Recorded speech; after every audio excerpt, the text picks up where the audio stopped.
Content warning, mental illness, gore, allusions to sexual abuse and violence. I got's a demon in me, that's what Mama used to say. Mama would always be telling me that demons are all over this world, that they sneak up on little boys and girls and plant evil seeds in their heads that sprout and grow, spreading around their souls like an infection.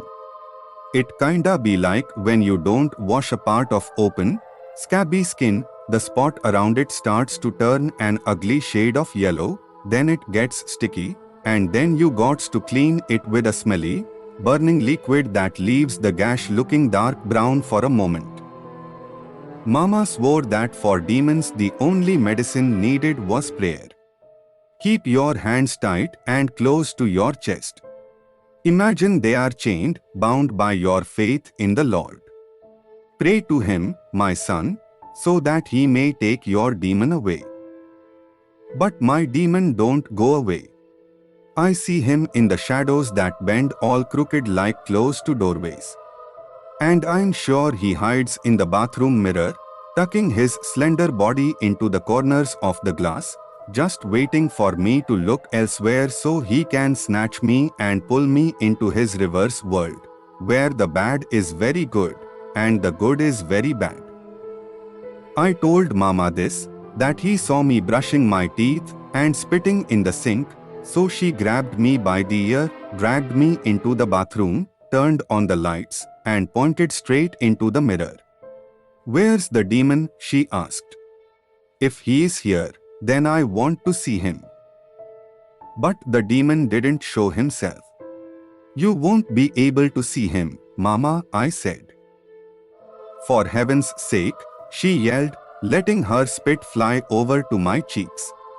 She placed her hands on her hip and looked at me with her hair-raising eyes, the kind she always used before giving me a beating. "Why on earth not?" "Because, Mama, he is invisible." And so she burned my face with her hand, told me to go to my room and sleep.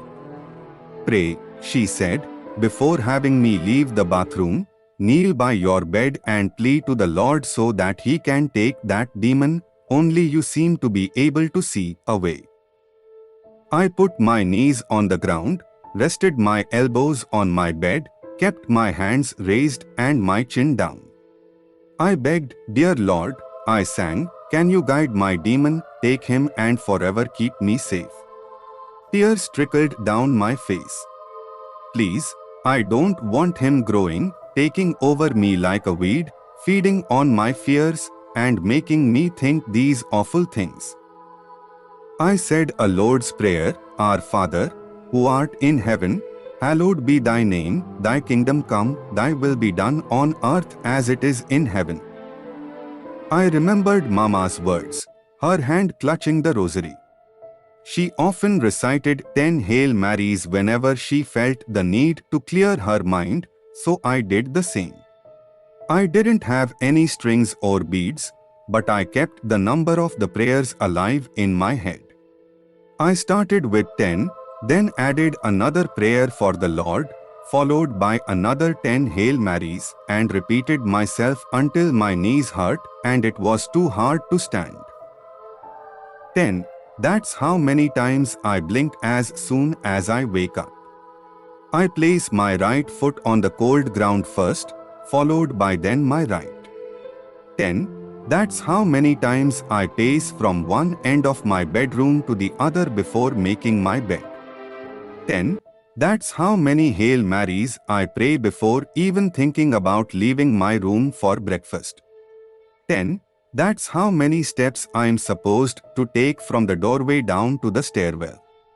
10. Always 10, any more or any less, someone I love dies. Asterisk. Good morning, Jude, Father Vincent says with his head turned to the stove, cooking up a pan of scrambled eggs. Morning, Father Vincent, I return. I grab the kitchen chair by the top headrail, slide it out, back in, then out again until its wooden legs are aligned perfectly with the floor tiles. I sit down and keep my arms off to the side because Father Vincent thinks it's impolite to place one's elbows on the table. Sleep well. Not really, I answer. I think I got about 4 hours of shut-eye. How many? How many what? Hail Marys, he says, walking towards me with a smoking pan of eggs. I see it. The disappointment riddled across Father Vincent's face. The eggs fly in the air. The scorching pan strikes me square in the head. My body is now on the floor, my lips nearly kissing his feet, his fist breaking my teeth. He laughs maniacally like a demon. 110, I answer. A good night's sleep is super important, Jude. You can't go on living like this.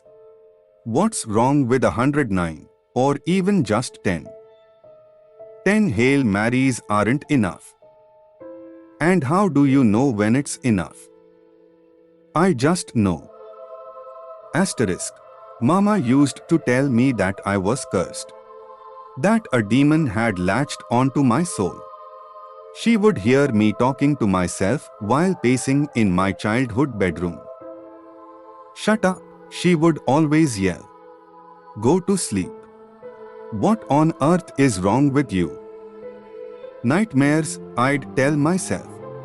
Nightmares that bloom and paint the black canvas of my eyes, pictures that break through the darkness of my headspace. He, my demon, never ceases to trace vivid images of things I know are not true. He uses a set of ornate, fabricated lies as a front. It's his way of keeping me terrified. Asterisk. The other boys are rounding up their plates and leaving the kitchen table.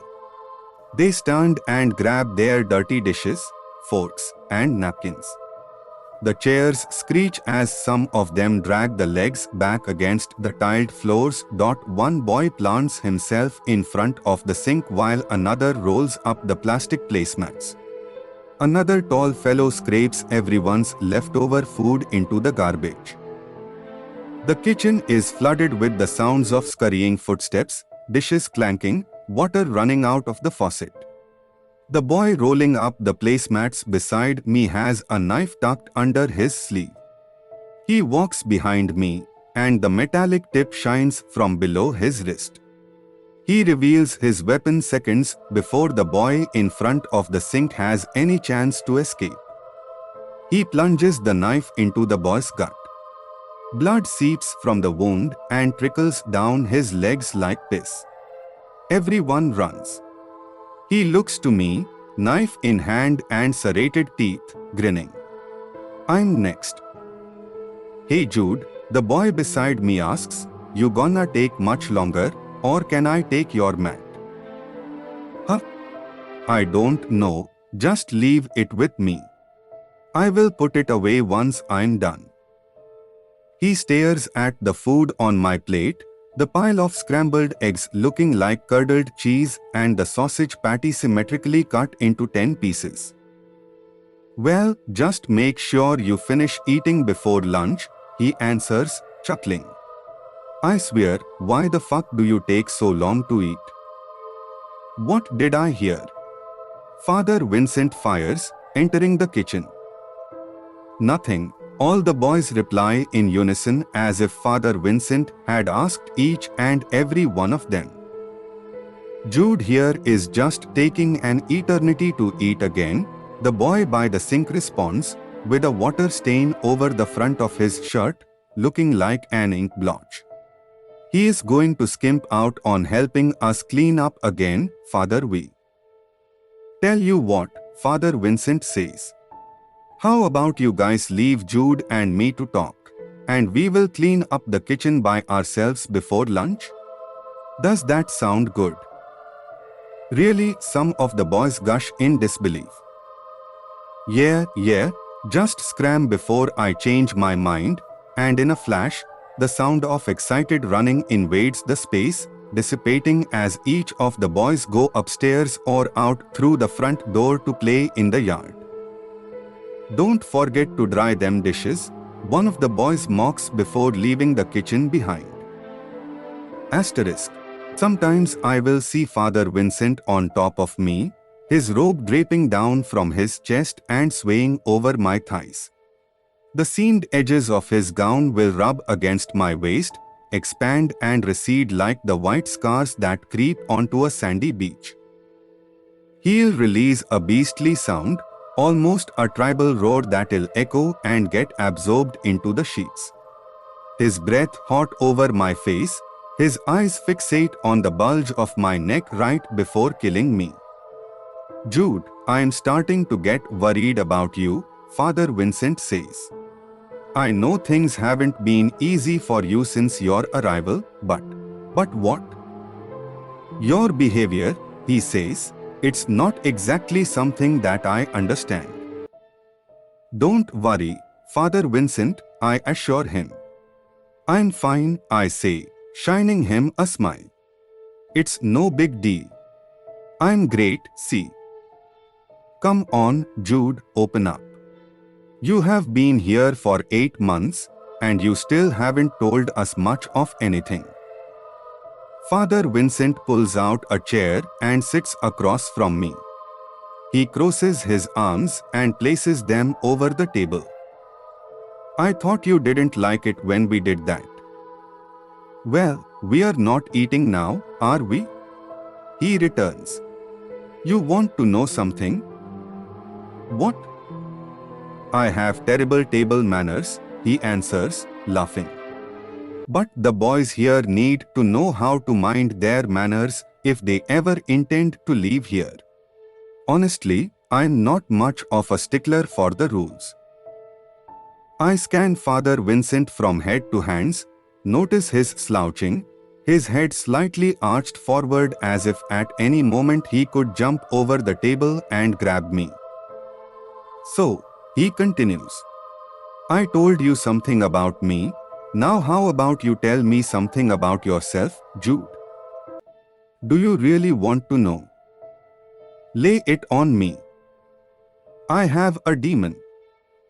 Asterisk. I have a demon, one that can't be seen.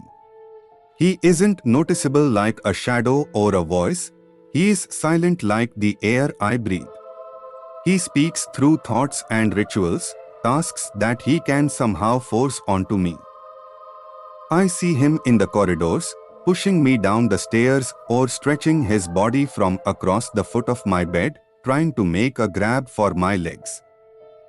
I will see him in what looks like dreams, strokes of light and color that occasionally bleed into reality.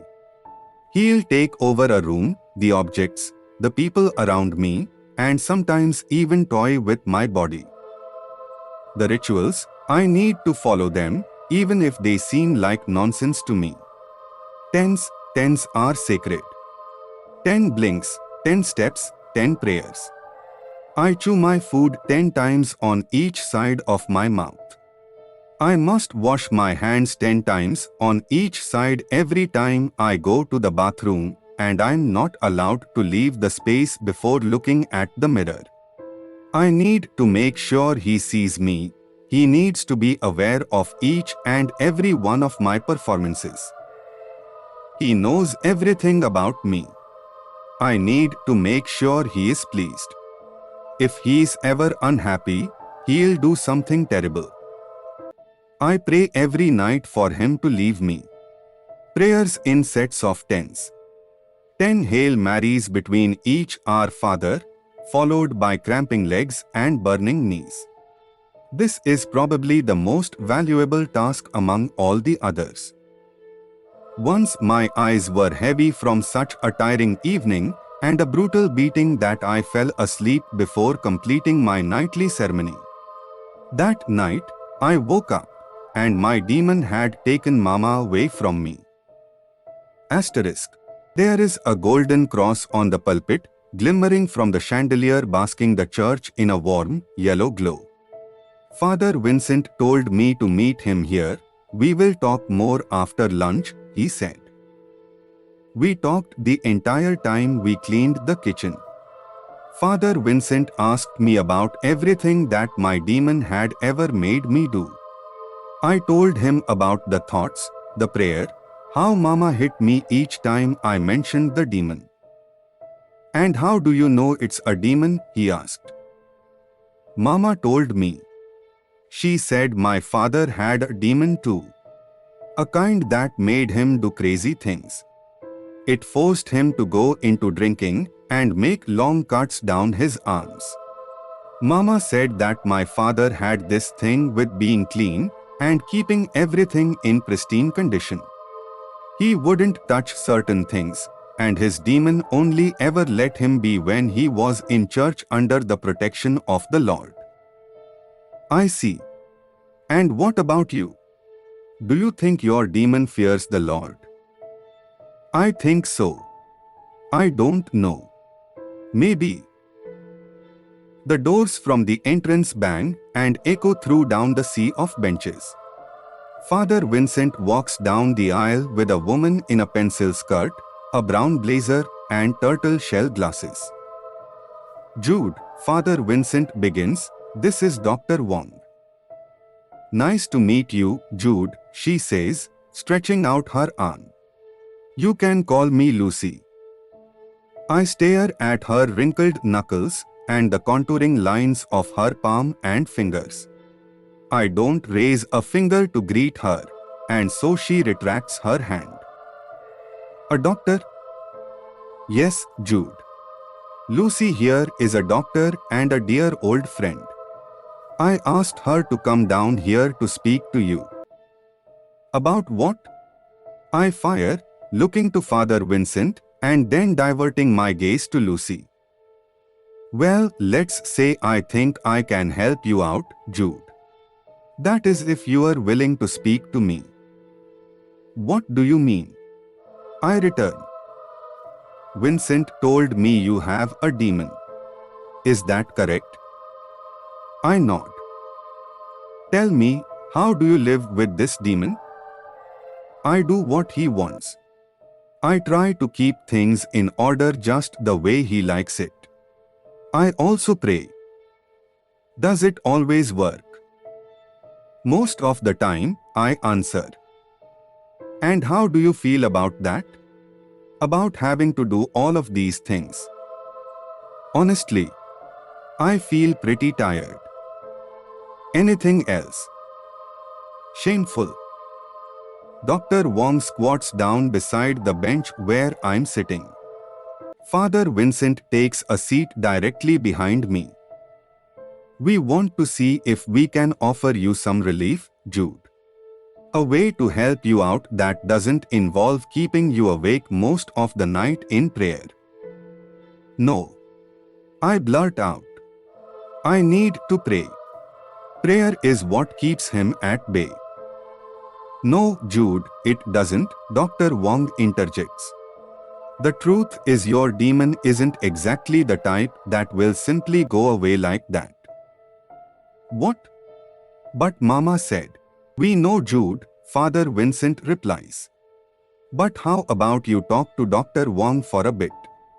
Tell her anything you want, tell her everything you told me. I look to Dr. Wong, her thin eyes bouncing back at me. You're a doctor, right? Am I sick? Let's just say your demon isn't exactly what you think it is, she answers. Dr. Wong stands, rests her hand on the arm of the church bench. Do you mind if I sit? She asks, pointing to the space beside me. Sure, I answer. One question, though. And what's that? Do you really think you can help me?